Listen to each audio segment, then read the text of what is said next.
Toy izao ndraiky avana ny teny zaraina zay omena antsika anio. Izy tany ho voata hatramin'ny zafiafy ny mponina aminy. Andriamanitra dia te hanangana tany ho an'ny olona izay te hanaraka ny didiny sy ny fitsipiny.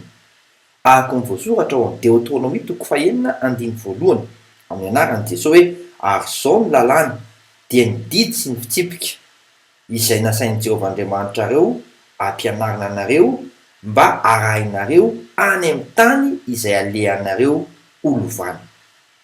Ary ho maro andro hatramin'ny zafiafy ny mponinao. Araka ny voasoratra amin'ny Deutéronomie 4:1 amin'ny anaran'i Jesosy hoe mba hatahoranao an'i Jehovah Andriamanitrao hitandremanao ny lalàny rehetra sy ny didiny izay andidiko anao, dia ianao sy ny zanakao ary ny zafinao amin'ny andro rehetra iainanao mba ho maro andro ianao.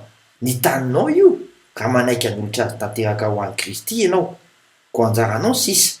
Andriamanitra efa voninahitry ny ela. Mandra-pioana tompoko.